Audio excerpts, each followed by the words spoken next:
اب میں آخر میں آج اکرام سنترانہ صاحب سے گزارش کروں گا ہے نعت رسول مقبول پیش کریں.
حاضرین محترم،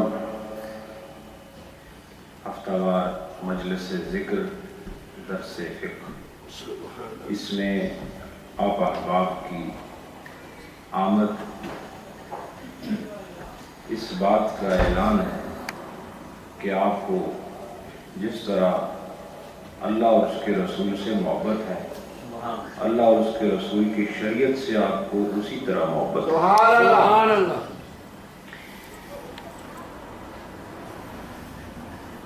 زندگی گزارنے کے اصول ہیں، ان اصولوں کو دنیا دار اپنی عقل کے مطابق مرتب کرتا ہے،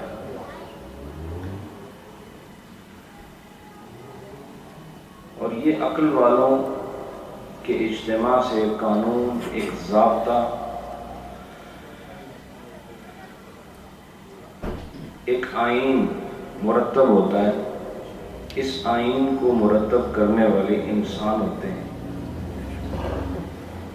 اور انسان ہی انسانوں کے لیے زندگی کا قانون بنا رہے ہیں، جبکہ بنانے والے بھی انسان ہیں، اور جن کے لیے قانون بن رہا ہے وہ بھی انسان ہے۔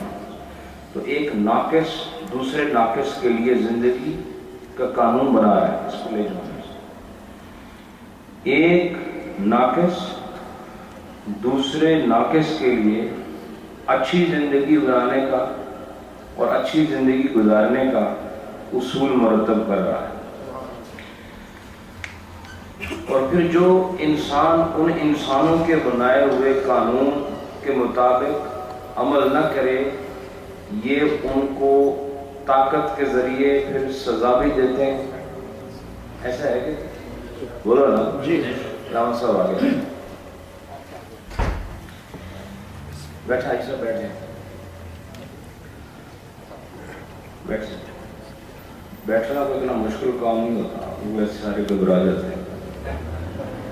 درود پڑھیں، اللہم صلی علی محمد واصحاب محمد وبارک وسلم۔ قاری صاحب آ گیا تھے آپ۔ تو انسانوں کا بنایا ہوا قانون جب، اب یہ غور سے سننا، یہ جو میں بات کر رہا ہوں خاص بات ہے، انسانوں کا بنایا ہوا قانون انسانوں پر لاگو ہوتا ہے، انسان نہ مانے تو وہی انسانوں نے پھر ایک فورس بنائی ہوئی جو کہتے ہیں ہمارا بنایا ہوا قانون نہیں مانا، لہذا تو اندر چلے جاؤ۔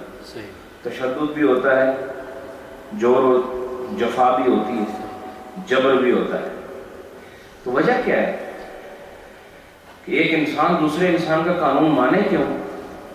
اس لیے کہ اس انسان نے ان قانون بنانے والوں کو قبول کر لیا ہوتا ہے کہ ہم تمہیں قبول کرتے ہیں، تم جو ہمارے لیے قانون بناؤ گے ہم اس کو مانیں گے۔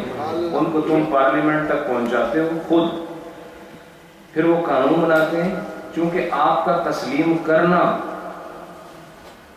آپ کا ان کو تسلیم کرنا ہی اس بات کا سبب ہے کہ ان کی بات اگر نہیں مانو گے تو آپ کو تکلیف اٹھانی ہوگی۔ تو جب آپ انسان کو مانتے ہو، اس کا قانون بھی مانتے ہو، جبکہ انسان کو نہ ماننے سے آدمی کافر نہیں ہوتا۔ اللہ کو بھی مانتے ہو کہ نہیں؟ اللہ کو مانتے ہو؟ رب کو اگر مانتے ہو تو رب نے بھی ایک قانون بنایا ہے، اور تم نے اس کو مان بھی لیا کہ وہ ہمارا رب ہے، وہ ہمارا مالک ہے۔ جب وہ آپ کا مالک ہے، وہ آپ کا رب ہے، آپ نے جب اسے اپنا مان لیا تو اس نے جو قانون دیا، جس طرح وہ خود ہر عیب سے پاک ہے، اس کا بنایا ہوا قانون بھی عیب سے پاک ہے۔ انسان کے بنائے ہوئے آئین میں نقص ہو سکتا ہے، رب کے بنائے ہوئے آئین اور دستور میں نقص نہیں ہو سکتا۔ انسان کو اتنا نہیں جانتا جتنا کہ بنانے والا رب انسان کو جانتا ہے۔ وہ اس کی دنیا اور آخرت کی ضرورتوں کو دیکھ کر ایک قانون دیتا ہے جسے ادب کی زبان میں، اسلام کی زبان میں شریعت کہتے ہیں۔ جو اس پر عمل کرے وہ تر جاتا ہے، جو عمل نہ کرے وہ ڈوب جاتا ہے۔ ہماری ضرورت دنیا کی ہو یا آخرت کی، اسلامی شریعت کے اندر ان ضرورتوں کو پورا کرنے کا مکمل اہتمام موجود ہے۔ آج جو میں عرض کر رہا ہوں، عبادات میں مسائل فقہ، نماز کے بارے میں یہ نواں باب ہے جو نوافل کے بیان میں ہے، جس میں نے آپ کو عشاء تک کی جو سنتیں ہیں ان کے متعلق بیان کیا پچھلے درس میں، اگر آپ کو یاد ہو۔ آپ کی یادداشت بہت زبردست ہے، مجھے اس چیز کا پتہ ہے، بہت اچھا حافظہ ہے آپ لوگوں کا۔ آج جو ہے آپ کے حافظے سے متاثر ہو کر میں اگلی جانب بڑھ رہا ہوں۔ اگلی عبارت ہے وہ کیا ہے؟ وَمِنَ الْمَنْدُوبَاتِ صَلَاةُ الضُّحَىٰ، جو مستحب نمازیں ہیں ان میں سے ایک نماز چاشت ہے۔ کون سی ہے؟ نماز چاشت۔ یہ نماز چاشت کون سی ہوتی ہے؟ اب عرض کرتا ہوں، وَأَقَلُّهَا رَكَعَتَانِ، کم سے کم رکعتیں اس کی 2 ہیں۔ چاشت کی نماز جو نفل کو پڑھے گا اس کی کم سے کم رکعتیں کتنی ہیں؟ 2 ہیں۔ وَأَكْثَرُهَا 12 رَكَعَةً، اور زیادہ سے زیادہ اس کی رکعتیں 12 ہیں۔ کتنی ہیں؟ 12۔ یعنی چاشت کی جو نوافل پڑھے گا تو کم سے کم کتنا پڑھے؟ 2، اور زیادہ سے زیادہ 12۔ وَوَقْتُهَا مِنْ ارتفاع الشمس إِلَى زَوَالِهَا، اور اس کا جو وقت ہے صلاۃ چاشت کا، صلاۃ ضحیٰ کا، صبح کی نماز نفل کا، وہ کیا ہے؟ جب سورج بلند ہو جائے، سورج بلند ہو جائے اور زوال تک، یعنی جو یہ زوال کی جانب بڑھتا ہے اس سے پہلے کا وقت جو ہے یہ نماز چاشت کا ہے۔ اور اس کی کم سے کم رکھتے کتنی ہیں؟ 2، زیادہ سے زیادہ 12۔ یہ یاد رکھو میرے دوستو، یہ وہ نوافل ہیں، ابھی نوافل آگے بھی بیان ہوں گے، لیکن یہ یاد رکھیں کہ یہ جتنے نوافل آگے بیان ہو رہے ہیں یہ فرائض نہیں، یہ سنتیں نہیں، یہ واجبات نہیں، یہ مستحبات ہیں۔ اور یاد رکھو کہ ان نوافل کا لطف وہی محسوس کر سکتا ہے جس کی فرض نمازیں پوری ہوں۔ سمجھ آئی؟ جس کی فرض نماز پوری ہو جائے اور فرضوں کے بعد جو نفل کی طرف بھی بڑھ جائے تو سمجھ لو کہ خدا نے اسے اپنی محبت عطا فرما دی۔ بغیر محبت کے نفل ادا نہیں ہوتا، کیونکہ نفل میں کوئی جبر نہیں ہے، نفل میں صرف اپنا ارادہ ہے، اور خدا انہی کو ذوق دیتا ہے جو اس سے محبت کرتے ہیں، اور جو خدا سے محبت کرتا ہے خدا ان کو اپنی عبادت کا ذوق دے دیتا ہے۔ جس کو دیکھو کہ زیادہ نفل ادا کر رہا ہے سمجھو اس کا خدا سے زیادہ رشتہ قائم۔ صلاۃ الضحیٰ کون سی نماز ہے؟ چاشت کی۔ یہ کب سے شروع ہوتی ہے؟ سورج کے بلند ہونے سے کب تک؟ زوال تک، یعنی زوال سے پہلے، ٹھیک ہے۔ اور اس کی کم سے کم رکھتے کتنی؟ 2، زیادہ سے زیادہ 12۔ میں نے صحیح کہا تھا، آپ کا حافظہ بہت اچھا ہے، ماشاءاللہ۔ اس کے بعد وَمِنْهَا، ان نوافل میں ایک اور قسم ہے نوافل کی، کیا ہے؟ تحیۃ المسجد وَهِيَ رَكَعَتَانِ، ایک اور بھی نفل ہے کہ جب آپ مسجد میں داخل ہو جاؤ تو مسجد میں داخل ہونے کے شکرانے میں کہ اے اللہ مجھ جیسے ناکارہ کو تو نے اپنے گھر میں جگہ دی ہے، 2 نفل ادا کرو، اس کو تحیۃ المسجد کہا ہے۔ جب بھی داخل ہو 2 رکعت نفل مسجد میں ادا کرو، اس کو تحیۃ المسجد کہتے ہیں، اور اس کی رکعتیں صرف 2 ہیں، کوئی زیادہ نہیں پڑھ سکتا۔ یہاں اس کی لکھا ہوا ہیا رکعتان، اس کی کتنی رکھتے ہیں؟ 2۔ یہ دوسری قسم ہوگی نفلوں کی، ٹھیک ہے۔ اب تیسری وَمِنْهَا، یہ منہا سے مراد مندوبات، جو پیچھے اصل بیان گزرا ہے، جو مستحب عبادات ہیں ان میں سے ایک کون سی ہے؟ رکعتان عقیب الوضوء، اور 2 رکعتیں نماز پڑھنا وضو کے بعد، اس کو تحیۃ الوضو کہتے ہیں۔ یعنی لکھا انہوں نے، لیکن دوسری کتابوں میں مذکور ہے مسجد میں آؤ تو کتنی رکھتے ہیں؟ 2، پھر وضو کر کے آؤ تو کتنی رکھتے ہیں؟ 2۔ اندازہ تو کرو، جس کے اندر یہ خسائل آ جائیں اس سے رذائل دور ہو جاتے ہیں۔ جو وضو کے بعد بھی 2 نفل پڑھے، مسجد میں آ کر بھی 2 نفل پڑھے، سورج طلوع ہو جائے نفل شروع کر دے، یہ انسان عام انسان نہیں، خدا کا پسندیدہ انسان ہے۔ فرض نماز اور نفل میں فرق یہی ہے، فرض نماز فرض ہے، اس کی رکعتیں گنی ہوئی ہیں، اس کے وقت مخصوص ہیں، اور نفل میں جبر نہیں، نفل میں ذوق ہے، نفل میں اختیار ہے، یعنی فرض انسان خدا کے اختیار سے پڑھتا ہے، نفل انسان اپنے پیار سے پڑھتا ہے، پیار سے پڑھنے والا۔ اسی لیے فرمایا کہ میرا بندہ نوافل کے ذریعے میرے قریب ہوتا ہے تو میں اس کے ہاتھ بن جاتا ہوں، اس کی زبان بن جاتا ہوں، اس کے قدم بن جاتا ہوں، چونکہ وہ اپنی مرضی سے نفس پر جبر کرتے ہوئے، نفس پر تشدد کرتے ہوئے اللہ کی رضا کے لیے فرائض اور واجبات کے بعد نوافل کا رخ کرتا ہے۔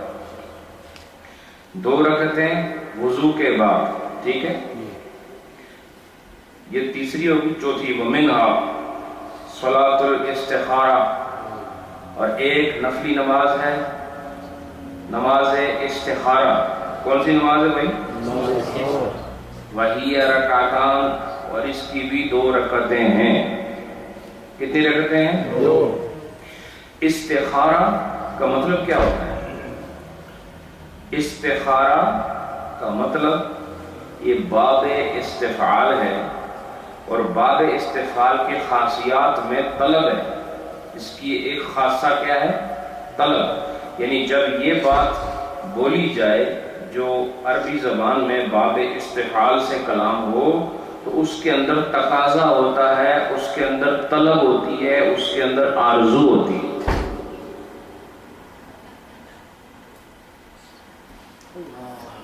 استخارہ کا مطلب ہوگا خیر طلب کرنا، طلب کی بات کی ہے میں نے، خیر کا تقاضا کرنا، خیر مانگنا، تو خیر مانگنا، خیر کا تقاضا کرنا، خیر کی خواہش کرنا، اس کو عربی میں استخارہ کہتے ہیں، اور جو یہ طلب کرتا ہے اس کو مستخیر کہتے ہیں۔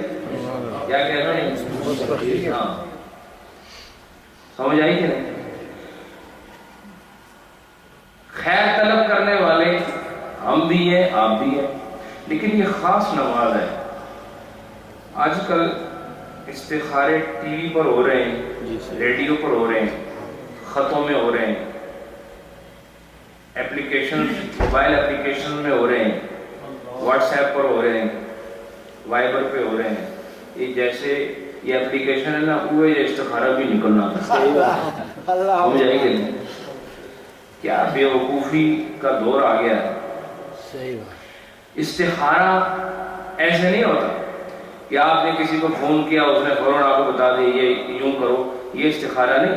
استخارہ وہ ہے جو میں یہاں کتاب سامنے رکھ کے آپ کو اس کی تعریف پیش کر رہا ہوں۔ استخارہ کیا ہے؟ صلاۃ الاستخارہ وہی رکعتان۔ استخارہ اصل میں ایک نماز ہے جس کی 2 رکعتیں ہیں، اور استخارہ ہمیشہ انسان خود کرتا ہے۔ استخارہ پیروں سے نہیں کرایا جاتا، نہ خلیفوں سے کرایا جاتا ہے، نہ مولویوں سے کرایا جاتا ہے۔ کیوں؟ استخارے کا مطلب ہے خیر طلب کرنا۔ تم اپنے لیے جب خیر طلب کرو گے، تمہاری طلب میں وہ جوش اور وہ جذبہ جو اللہ نے دیا ہے اپنے لیے مانگنے کا، وہ غیر کے اندر کیسے آ سکتا ہے؟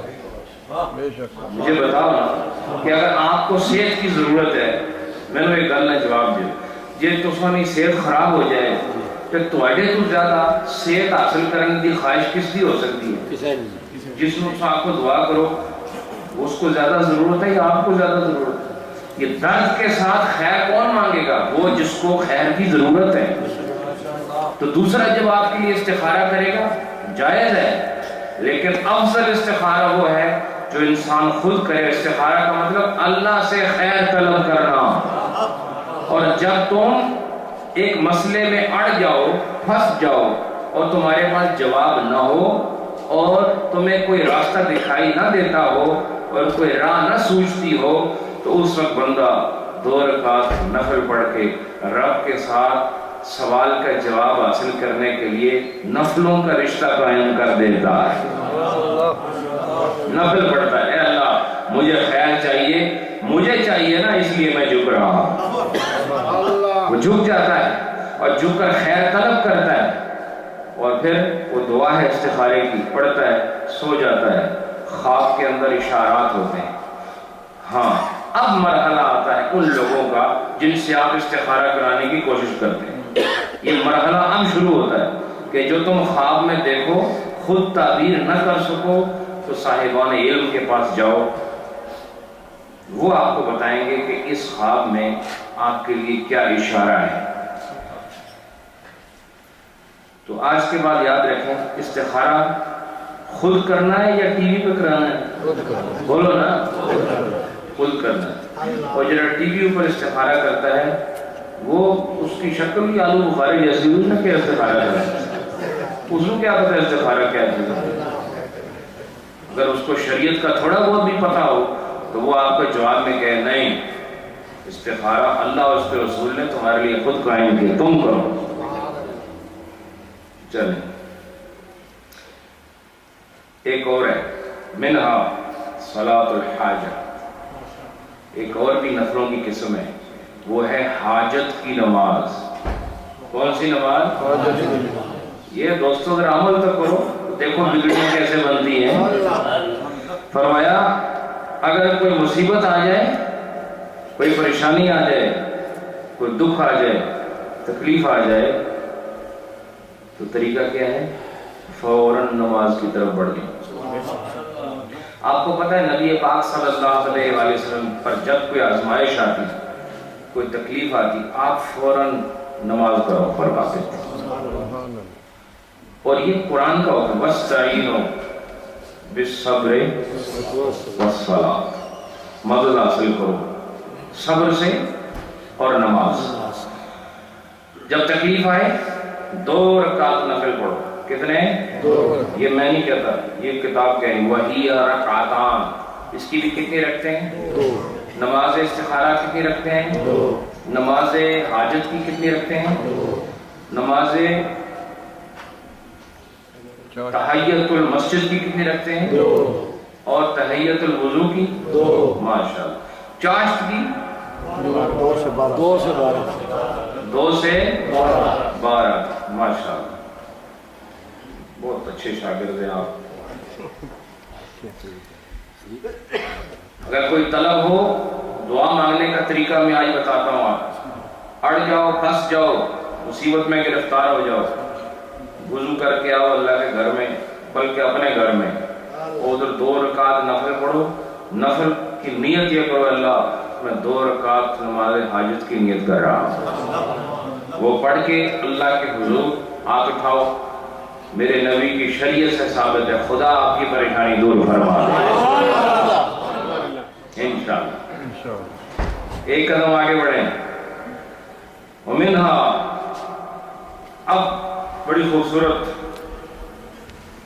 نوافل کا ذکر آ رہا ہے۔ ومنہا صلاۃ اللیل، ان میں سے ایک قسم رات گئے کی نماز ہے۔ سبحان اللہ۔ رات گئے کی نماز وہ کون سی ہے؟ تہجد۔ کون سی ہے؟ اس کو تہجد کیوں کہتے ہیں؟ کیونکہ اس میں جد و جہد ہے۔ کیا ہے؟ بولو نا، جد و، ہاں کچھ لوگ جد و جہد کہتے ہیں۔ کیا کہتے ہیں؟ جد کا مطلب دادا ہونا، ہم دیکھتے نہیں۔ جی ہاں، تو دادا بھی مشکل ہی ہونا، اس وقت جد کہتے ہیں۔ تو جد و جہد، جب آدمی بہت محنت کرے اس وقت جو لفظ استعمال ہوتا ہے، یعنی جو کام آسانی سے نہ ہوتا ہو وہ جد و جہد سے ہوتا ہے۔ اسی لیے رات کو اٹھنا آسان نہیں نا، نیند قربان کرنا آسان نہیں، گرم بستر چھوڑنا آسان نہیں، اس لیے اس کو تہجد کہتے ہیں۔ کیا کہتے ہیں؟ تہجد، یہ جد و جہد والی نماز۔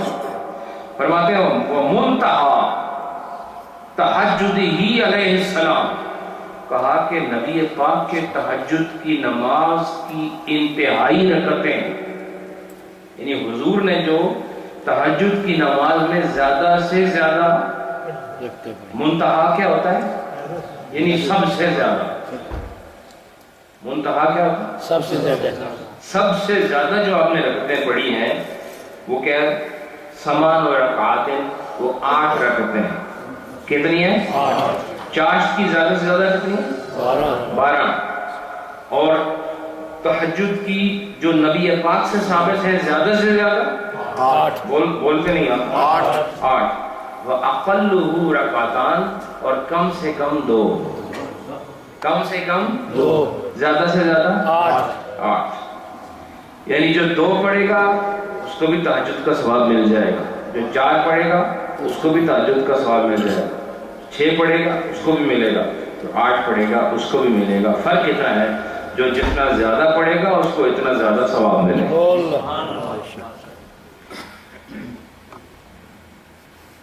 یہ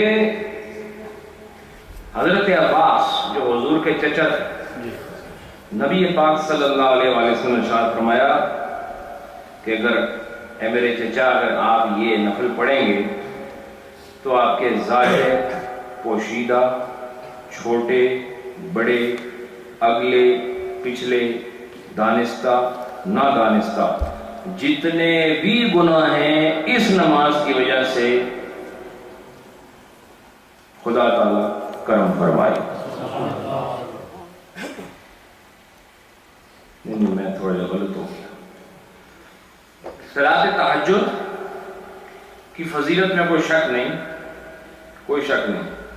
یہ جو میں نے آپ کو حدیث سنائی ہے نا، اس کا ہے صلاۃ التسبیح میں اس کی فضیلت۔ کس میں ہے؟ صلاۃ التسبیح میں حضور نے فرمایا کہ چاہے جس طرح کے گناہ ہوں، صغائر ہوں یا کبائر ہوں، جو صلاۃ تسبیح پڑھے گا اللہ اس کے سارے گناہوں کو معاف فرما دے۔ اور ایک جگہ فرمایا کہ اگر اس کے گناہ کف سمندر کے برابر ہوں،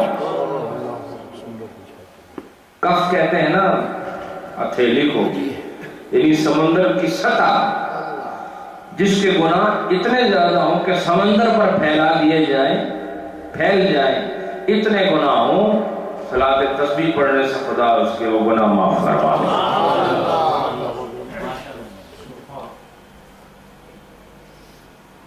فرمایا وَأَمَّا الصَّلَاةُ التَّسْبِيحُ، اور رہی صلاۃ تسبیح فَذَكَرَهَا۔ اچھا چلیں، یہ میں نے آپ کو اس کا حکم بتا دیا۔ صلاۃ تسبیح کے لیے فرمایا کہ ذکرها فی ملتقط، کتاب کا نام ہے، اس کے اندر ذکر ہے یکبرو، اس کا پڑھنے کا طریقہ بتا رہے ہیں، صلاۃ تسبیح کا پڑھنے کا طریقہ بتا رہے ہیں۔ یہ تہجد کے بعد ایک اور قسم ہے نفلوں کی۔ کام سے شروع کیے تھے نفل؟ چاشت سے، پھر تحیۃ المسجد، پھر تحیۃ الوضو، پھر نماز استخارہ، کیا ہے؟ پھر نماز حاجت، پھر نماز تہجد، پھر نماز استخارہ۔ نہیں، کیسے آپ لوگ مینو دیکھ رہے ہو سارے؟ کون سی ہے؟ تسبیح، ٹھیک ہے۔ اس کا طریقہ یکبرو، کیا کریں؟ اللہ اکبر، یعنی کیا کریں؟ تکبیر پڑھے، یکبرو وَيَقْرَأُ الثَّنَاءَ، اور پھر اس کے بعد ثنا پڑھے۔ ثنا کیا ہوتا ہے؟ الحمدللہ رب العالمین، سبحان اللہ، ماشاءاللہ، بہت ذہین لوگ ہیں آپ۔ ثنا کیا ہوتی ہے؟ ہاں، سبحانک اللہ، کیا ہوتی ہے؟ ہاں، ذہن حاضر رکھیں، سبحانک اللہم وبحمدک۔ آگے یہ پچھلے دی کوئی نہیں سنا؟ پڑھو سارے، صلاۃ تسبیح نہیں پڑھا رہا ہوں، آپ ڈرنے کی ضرورت نہیں، اسے ثنا پڑھا رہا ہوں۔ ثم یقول، اللہ اکبر پڑھا، اللہ اکبر بعد کیا پڑھا؟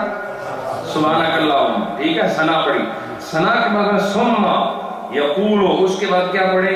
سبحان اللہ والحمد للہ ولا الہ الا اللہ واللہ اکبر 15 مرہ، 15 مرتبہ، یعنی ثنا کے بعد کتنی دفعہ پڑھے؟ 15۔ اس کو میں یہ ٹیسٹ لوں گا ابھی آپ سے، یہ سنو، ابھی غور سے سنو سارے، کسی کو بھی پوچھ سکتا ہوں، ٹھیک ہے؟ پہلے کیا کرنا ہے؟ اللہ اکبر، پھر ثنا، پھر 15 مرتبہ کیا پڑھنا ہے؟ سبحان اللہ، پھر پڑھو سبحان اللہ والحمد للہ ولا الہ الا اللہ واللہ اکبر، یہ 15 دفعہ پڑھنا ہے۔ ثم یتعوذ، اور پھر وہ پڑھے اعوذ باللہ، کیا پڑھے؟ ہاں، اعوذ باللہ، بسم اللہ پڑھے، پھر کیا کرے؟ یقرأ فاتحۃ الکتاب، اور پھر سورہ فاتحہ پڑھے، الحمدللہ رب العالمین، یہ پڑھ کے وسورۃ، اچھا اس کے بعد پھر ایک سورت پڑھے، کیا پڑھے؟ سورتن، کیا پڑھے؟ ایک سورت ساتھ میں لائے، یا قل واللہ پڑھو، ابھی آگے آئے گا آپ کیا ہے پڑھنا، لیکن میں سے بتا رہا ہوں سمجھانے کے لیے۔ ثم یقرأ هذه الکلمات 10، پھر یہ سورت پڑھنے کے بعد 10 مرتبہ پھر کیا پڑھنا ہے؟ سبحان اللہ والحمد للہ ولا الہ الا اللہ واللہ اکبر، ٹھیک ہے؟ یہ کتنی دفعہ پڑھنا ہے یہاں پر؟ 10 بار۔ وفر رکوع 10، پھر رکوع میں سبحان ربی العظیم پڑھو 3 دفعہ، اس کے بعد کیا پڑھو؟ 10 مرتبہ پھر یہی کلمات۔ وفی القیام 10، پھر سمی اللہ لمن حمدہ ربنا ولک الحمد، یہ پڑھ کے پھر 10 بار۔ وفی کل سجدۃ 10، اور پھر ہر سجدے میں 10 بار پڑھے، ہر سجدے میں 10 بار پڑھے۔ وبین السجدتین 10، اور دونوں سجدوں کے درمیان جو آپ وقفہ کرتے ہو اس میں بھی 10 بار پڑھے، دونوں سجدوں کے درمیان جو وقفہ ہوتا ہے اس میں بھی، بولو نا، 10 دفعہ پڑھنا ہے۔ وَيُتِمُّهَا 4 رکعات، اور وہ 4 رکعتیں اسی طرح پوری کرے گا، اسی اندازے سے۔ کتنی رکعتیں پوری کرے گا؟ 4۔ کھڑا ہو کے پھر 15 دفعہ، ٹھیک ہے؟